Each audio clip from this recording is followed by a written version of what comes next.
They said she was the luckiest woman alive, a beautiful house, a handsome husband, a smart daughter. They didn't know that the walls whispered her cries at night. Mila moved like mist through the grand hallways of her home. Her bare feet never made a sound. Her voice, once bright and musical like wind chimes in Hamatan, now slept in her throat, too afraid to wake. The house was elegant, marble floors, velvet curtains, golden frames around old family portraits.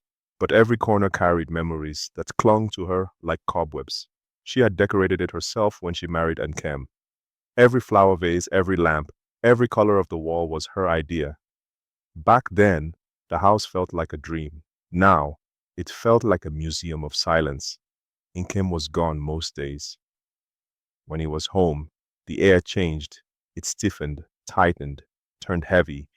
He never shouted in front of guests, never raised a hand when others could see. But in private, behind the heavy wooden doors, his temper was quick and violent. Sometimes it was words, sometimes worse. And she stayed, not because she was weak, but because of Zuri. Her daughter was everything, the thread holding Mila's world together. Zuri had Mila's smile and Enkem's sharp mind. At just 9 years old, she already noticed things most adults ignored. Mila knew Zuri saw the bruises sometimes, even when she wore long sleeves in the dry season, even when she smiled too much at dinner. Zuri never asked, but her hugs always came longer on the worst days. She would say, "Mama, you smell like morning rain." And Mila would answer, "Because I'm always waiting for the sun."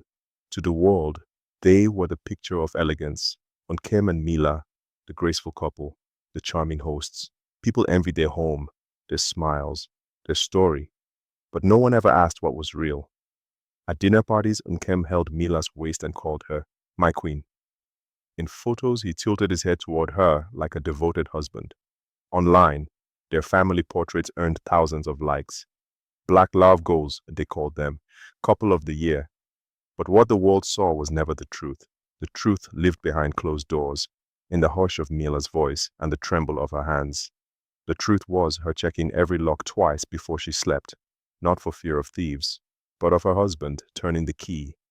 Nkem had a gift. He was charming in public, brutal in private. He apologized with designer handbags. He kissed her forehead before calling her worthless. He pulled out chairs at restaurants, then pulled her by the arm when they got home. And still, Mila kept the lie alive. Why? Because silence was easier than shame. Because telling the truth would mean facing it herself. Because Zuri still needed a whole family. Or so she thought. But even children can see through cracks in glass. Zuri had begun to draw strange things lately. A woman crying in a golden cage, a storm cloud over a dinner table, a girl holding a key in her hand. Mila once found a note under her pillow. "Dear Mama, if you ever need to fly, I'll be your wings." Mila cried all night, and the next morning, she wore extra lipstick, smiled brighter than ever, and cooked Nkem's favorite breakfast. Because the performance had to continue until the day it didn't. It started with a single broken plate, not because of an accident, but because Mila served the tea a little too cold. Nkem didn't yell, not at first. He just stared at her, his jaw clenched, his voice low, deadly calm. "You had one job, Mila." The words sank deeper than any shout. She tried to apologize, but her lips trembled too much to form the words. That's when the storm began.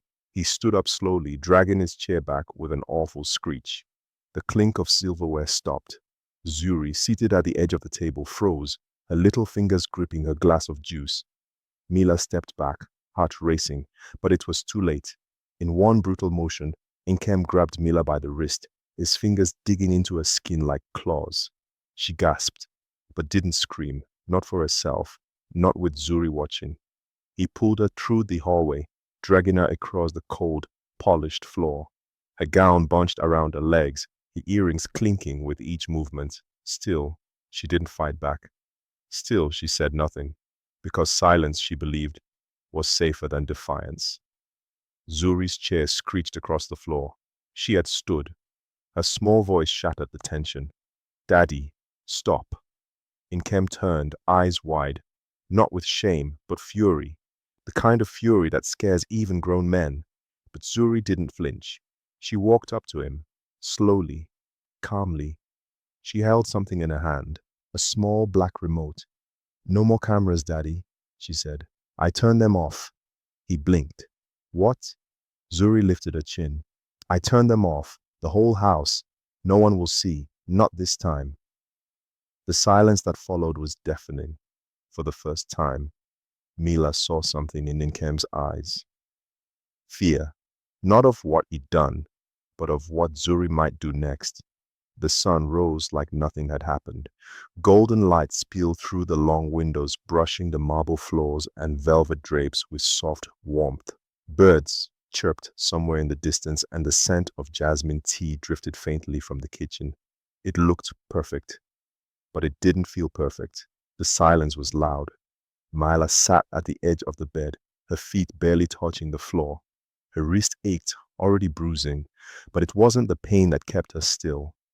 It was the memory of his hand, of the drag, of Zuri's voice cutting through the chaos like a knife in velvet.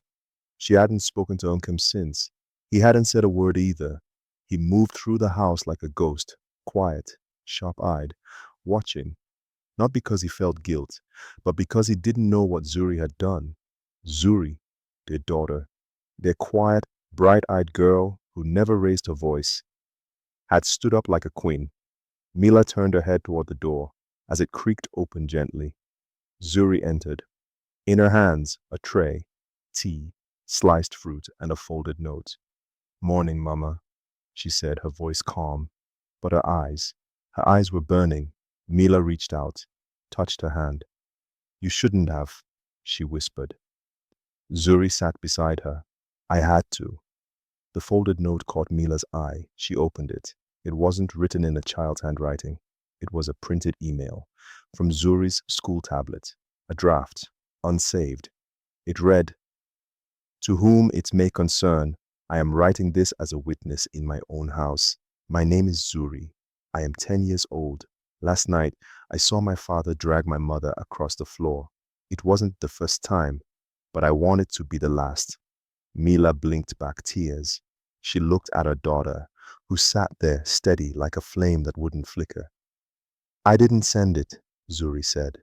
"Not yet. I'm giving him a chance." A beat of silence. "And if he doesn't change?" Mila asked softly. Zuri looked out the window. "Then the world will know what happens in this house." That morning changed something in Zuri.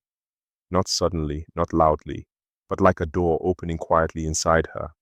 She had always seen things, more than a child was supposed to see, more than her father thought she understood. The smiles that broke too quickly, the way Mila would flinch, not when hit, but when spoken to, the weight her mother carried like an invisible stone on her back. Zuri never had the words before, but now she didn't need them. She had felt it, she had stood in it.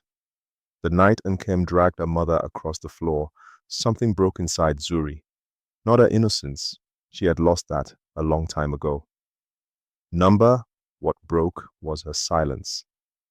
That day, while Nkem paced around the living room, phone in hand, shouting about business deals and public image, Zuri sat in her room with a notebook. She began to write, not a report, not a letter, a story, her mother's story, her own story. "Once, there was a woman made of gold," she wrote, "but the man she loved only saw his own reflection in her shine." She filled pages. Words poured out of her like rain, truth, memory, pain. She even drew pictures of Mila smiling before the silence took her smile, of Nkem, a giant shadow behind a locked door, and of herself holding a match beside a curtain, not to burn it all down, but to let in the light. That evening, she slipped the notebook into her backpack. She looked at herself in the mirror, braided hair neat, school uniform pressed, a child on the outside. But inside, something was rising. She walked past the dining room where Nkem sat with a glass of wine. He didn't look at her, but she looked at him. And for the first time, she didn't blink. In her mother's room, Mila sat quietly, pretending to read. Zuri placed the notebook gently on the bed. "What's this?" Mila asked. My voice, Zuri replied, written down, so no one can ever say it didn't exist. Mila opened the first page and gasped softly. Tears welled in her eyes as she read the lines that no one had ever dared to speak aloud. Zuri didn't wait for praise. She didn't need it. She had awakened. And once a child's eyes open, they never close the same way again. A week passed. The house was quiet, too quiet. And Kim was calmer now, pretending the past hadn't happened. Mila spoke less, Zuri watched more. And then came the announcement. "We're throwing a birthday party," Inkem declared one morning at breakfast, smiling like nothing was broken. "Big celebration, important guests, photographers. I want the world to see us. Happy. Perfect." Mila stared at him, her spoon frozen in the air. Zuri blinked, slowly. She knew this wasn't about her birthday. It was about control, about image. But Mila nodded. She always nodded. And just like that, the house became a stage. Flowers arrived in buckets. Tables were dressed in white and gold. Chefs took over the kitchen, making food no one in the house ever ate. A massive banner was ordered. "Happy 10th birthday, Zuri, Daddy's little princess." Zuri wanted to rip it down. She wasn't his princess. She wasn't anyone's puppet. But she stayed quiet. For now, Mila moved through the house like a ghost in silk. Every detail she arranged. Every candle she lit. Every glass she polished. Not because she wanted the party, but because she was watching, measuring, waiting. That evening, she stood alone in her bedroom, holding a navy blue dress. It shimmered like the ocean before a storm. Zuri came in and stood behind her. "You look beautiful in that dress," Zuri said quietly. Mila smiled at her daughter's reflection in the mirror, a real smile. Small, but real. "I won't let him ruin your birthday," Mila whispered. Zuri stepped forward and took her mother's hand. "We won't let him ruin anything anymore." The party was set. The chandeliers glowed. Laughter echoed in advance, though no one had laughed in days. Inkem stood at the center of it all, greeting guests with his politician's grin. Camera flashes followed him like loyal dogs. He looked at his house, his wife, his daughter. Everything sparkled. But behind every sparkle, there was smoke. Behind every smile, a storm waited. Because this birthday wasn't just about Zuri, it was about truth. And truth, when it finally walks into a room, does not knock. The music was soft. Laughter floated through the halls like perfume. Men in suits clinked glasses. Women in gowns whispered gossip beneath painted smiles. And in the center of the room stood Ankem, proud, polished, pretending. "Look at my beautiful family," he said to a journalist, draping an arm around Mila. Her smile was practiced, but her eyes said nothing. Zuri watched her father through the crowd. Her small hands folded in front of her. She wore a satin dress, light purple with pearl buttons. She looked like a doll, but she felt like fire. After the dinner, a man took the microphone. "Before we cut the cake, Mr. Ankem would like to say a few words about family." The room quieted. Ankem stepped forward. "Family," he began, voice full of honey, "is the foundation of everything I do. My wife, Mila, and our beautiful daughter Zuri are my greatest blessings." People clapped politely. Cameras flashed. Zuri looked at her mother. Then she stepped forward. "Daddy," she said sweetly, "can I say something too?" Inkem chuckled. "Of course, princess." He handed her the microphone. The room watched. Some smiled. Others reached for their phones, expecting a cute speech.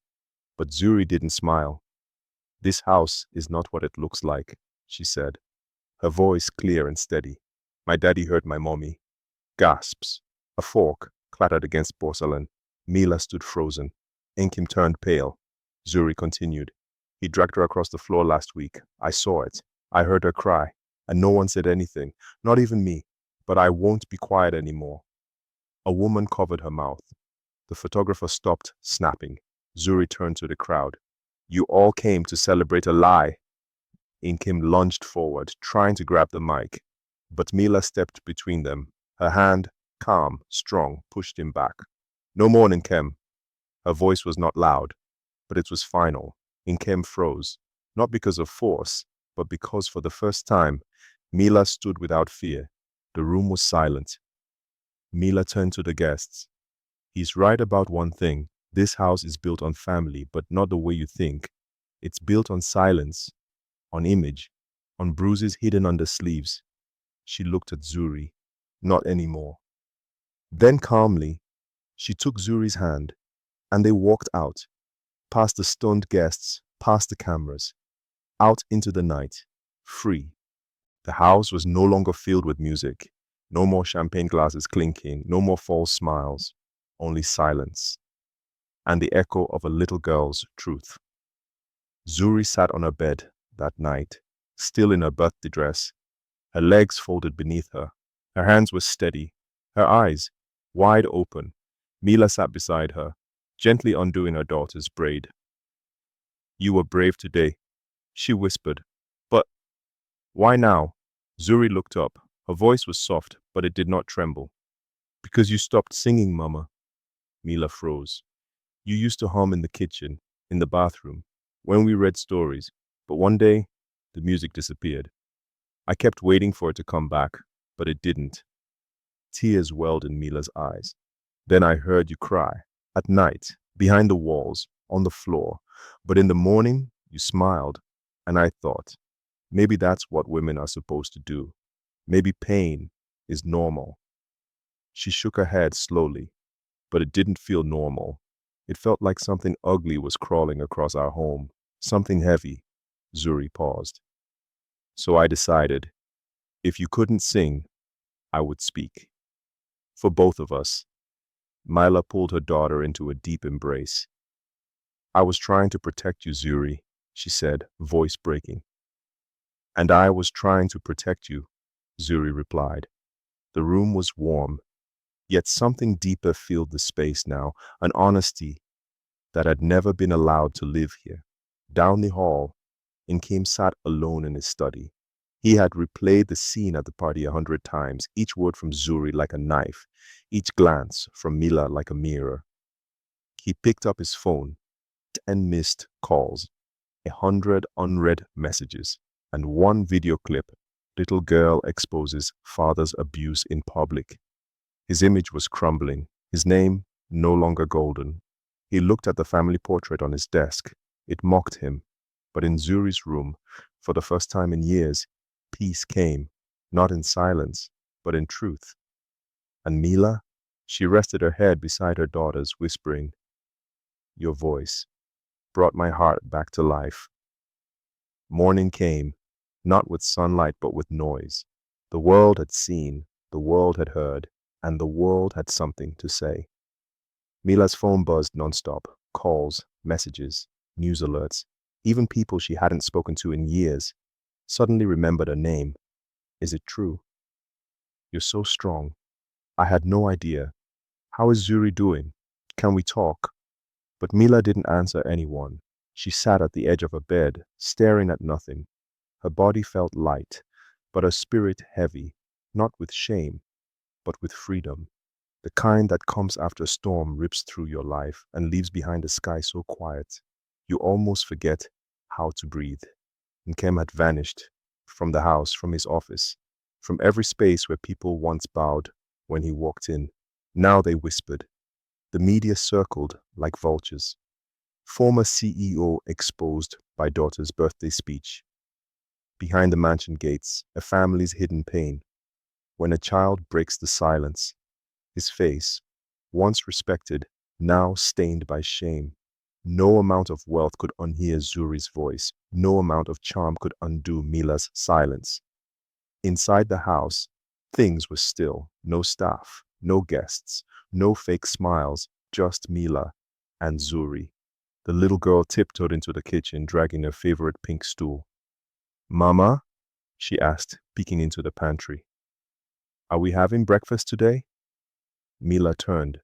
Her eyes were puffy, but her lips curled into a soft smile. "Yes, we are."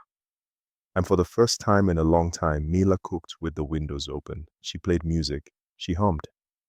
And Zuri danced in her pajamas, spinning around the kitchen floor. "You're singing again," Zuri giggled. Mila paused, nodded. Yes, because you gave me back my song.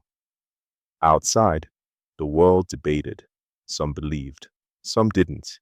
Some argued over who was right and who was wrong. But inside that house, inside Mila's heart, there was no more pretending, no more performing, only rebuilding. Because once a woman reclaims her voice, even silence becomes a strength. The world had talked. The noise had risen, like thunder crashing against a glass house. But Zuri remained still. She didn't speak for interviews. She didn't repost the viral video. She didn't respond to the hashtags with her name. At school, her teachers looked at her differently, some with pride, some with pity. Her classmates whispered, "She's the girl who said it, the birthday speech girl. Her father's in trouble because of her."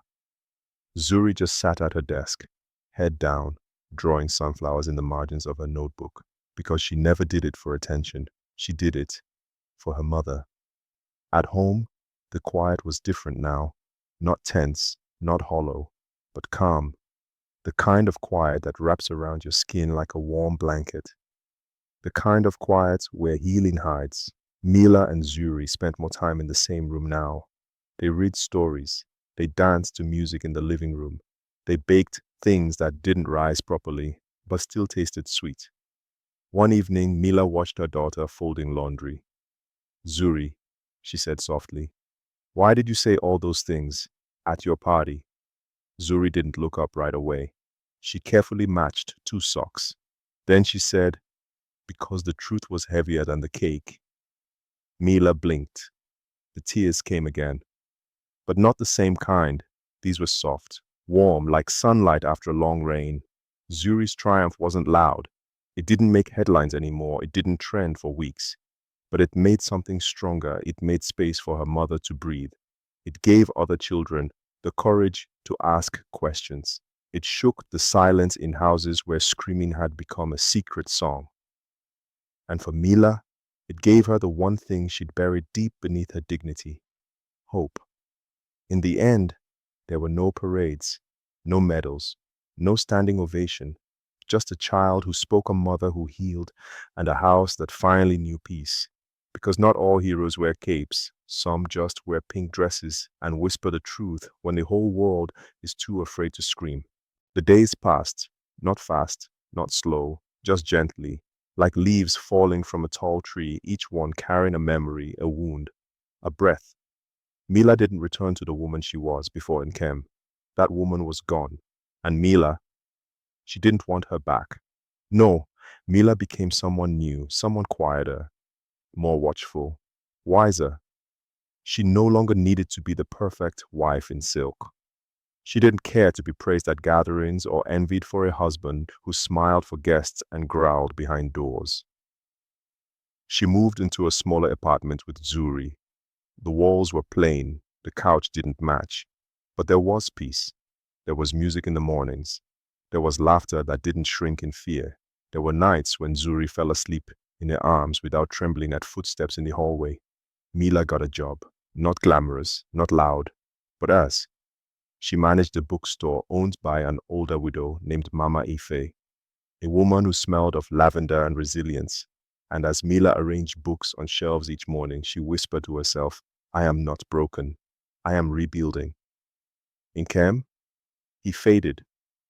Not from the world. No, men like him rarely vanish completely, but from their lives.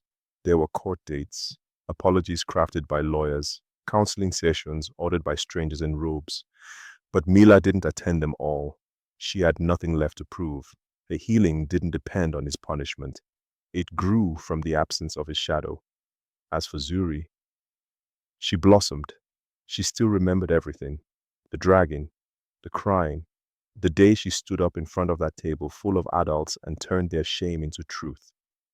But Zuri didn't carry those memories like chains. She wore them like armor. She wrote stories now about quiet mothers and loud fathers and brave little girls in pink dresses. Her teachers said she had a gift. Zuri just smiled. "I write what I've seen," she would say. "That's all." 1 year later, on the same day she had once sat quietly at her birthday party, Zuri handed Mila a small card.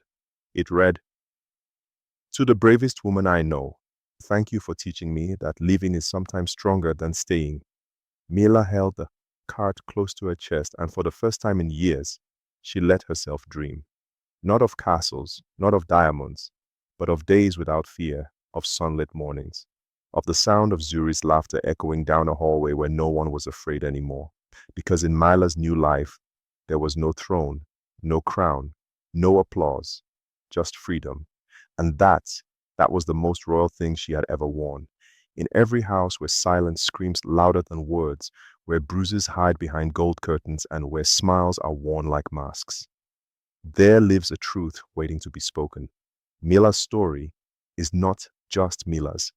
It is the story of many women who are told, endure, be quiet, protect the family's name. But what is a name worth when the soul behind it is shattered? And what is a family if fear is the guest that never leaves? Zuri stood up, not with fists, but with truth. She reminded the world that a child sees everything and that sometimes the smallest voice in the room carries the greatest strength. Let this story be a reminder. No pain should be buried in silence. No woman should be celebrated only when she's broken quietly. And no child should grow up learning that love must hurt to be real. If the house is beautiful but the heart is bleeding, then it is not a home. It is a prison with chandeliers. So speak. Rise. Walk away if you must. You're not weak for choosing yourself. You are not selfish for wanting peace. Because the table they asked Mila to leave, she built it. And when she left, she took the foundation with her.